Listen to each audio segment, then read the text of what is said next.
నమస్కారం NSTV news కి స్వాగతం. నా పేరు సంధ్య. ముందుగా వార్తల్లోని ముఖ్యాంశాలు. కర్నూలు జిల్లా ఆదోనిలో తప్పుడు రిజిస్ట్రేషన్ పైన బీజేపీ కార్యాలయం నందు ప్రెస్ మీట్ ఏర్పాటు చేసిన ఆదోని ఎమ్మెల్యే పార్థసారథి, ప్రజలు నాతో చెబుతున్నారు, తప్పుడు పత్రాలు సృష్టించేది ఏకైక వ్యక్తి మాజీ ఎమ్మెల్యే అండ్ కంపెనీ వాళ్ళు తప్ప ఇంకా ఎవరికీ చేత కాదు. తప్పుడు రిజిస్ట్రేషన్లో వీళ్ల పాత్ర ఏమైనా ఉందేమో చూడండి అంటూ ప్రజలు నన్ను అడుగుతున్నారంటూ ఆదోని ఎమ్మెల్యే పార్థసారథి తెలిపారు. రిజిస్ట్రేషన్ చేయడం అనేది చాలా పెద్ద నేరం. సబ్ రిజిస్ట్రార్ని అలాగే సిబ్బంది మీద కూడా కేసు రిజిస్టర్ అయింది.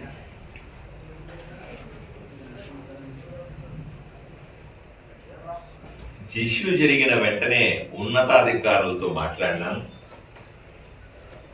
సబ్ రిజిస్ట్రార్ని ఆయనతో పాటుగా మిగిలిన ఇద్దరు సిబ్బందిని, ముగ్గురిని సస్పెండ్ చేశాం. 7 గంటల నుంచి ప్రజలు నన్ను అడుగుతా ఉన్నారు, నాకు చెప్తా ఉన్నారు, సార్ తప్పుడు పత్రాలు సృష్టించే ఏకైక వ్యక్తి మాజీ ఎమ్మెల్యే అండ్ కంపెనీ అండి, వాళ్ళకి తప్ప తప్పుడు పత్రాలు సృష్టించడం ఎవరి వల్ల చేత కాదండి, దీంట్లో ఏమైనా వాళ్ళ పాత్ర ఉందేమో చూడండి సార్, వెరిఫై చేయండి అంటారు. ఇది కూడా చెక్ చేయాల్సి ఉంది.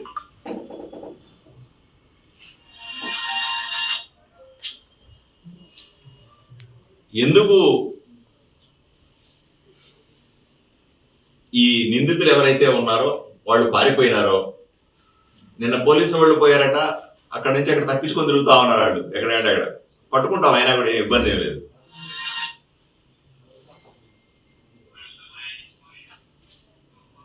కావాలని వైఎస్ఆర్సీపీ నాయకులు ఇట్లాంటి సృష్టించి కూటమికి చెడ్డ పేరు తీసుకురావాలని చెప్పి నిందితులను ఏమైనా దాచిపెడతా ఉన్నారా? ఇది కూడా తెలుసుకోవాల్సిన అవసరం ఉంది.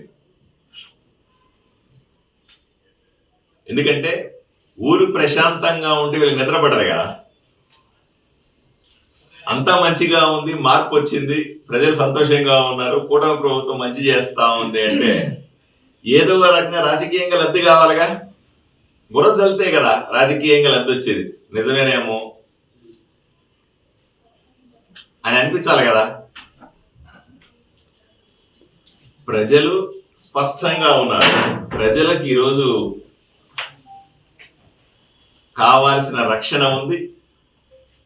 ప్రజలకి ఈరోజు కావాల్సిన అన్ని సుఖ సంతోషాలు. గూండాలు లేరు, కబ్జాదారులు లేరు. మార్పు అంటే చూపిస్తా ఉన్నాం. ఇన్సిడెంట్ జరిగితే దాన్ని రివర్స్ చేసి చూపిస్తా ఉన్నాం. ఎప్పటికప్పుడు ప్రజలకు జవాబుదారీగా ఉన్నాం.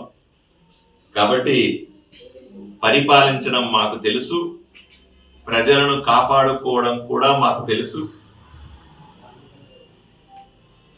ఏదో వెనకాలండి నేను బ్రహ్మాండంగా రాజకీయాలు చేస్తానులే, ఏదొచ్చినా నాకు రాజకీయంగా నాకు అనుకూలంగా మలుచుకుంటానులే, ఎమ్మెల్యే పార్థసారథి మీద కానీ కూటమి నాయకుల మీద కానీ ఏదో రకంగా బుర్ర జల్లేస్తే మళ్ళీ నాకు భవిష్యత్తు ఉంటుందేమో, ప్రజల్లో అపవాదులు సృష్టిస్తే, అబద్ధాలు ప్రచారం చేస్తే ప్రజలు నా వైపున చూస్తారేమో అనే కలలు కనద్దు సాయి ప్రసాద్ రెడ్డి. నేను చెప్తున్నాను కదా, కూటమి బలంగా ఉంది. మీ నాయకుడు జగన్మోహన్ రెడ్డి కానీ నువ్వు కానీ మళ్ళీ ఎట్టి పరిస్థితుల్లో అధికారంలోకి వచ్చే అవకాశం లేదు కాక లేదు.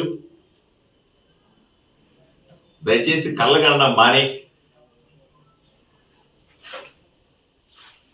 నోటికొచ్చింది మాట్లాడడం మాను. అబద్ధాలు ప్రచారం చేస్తే కెమెరాలు పెట్టంగానే పూనకం వచ్చినట్టుగా ఏమంటే అవి మాట్లాడితే ప్రజలు చూస్తా ఊరుకోరు. ప్రజలు అనుభవిస్తా ఉన్నారు. ఈరోజు ప్రజలు చూస్తా ఉన్నారు ఎవరు సరైన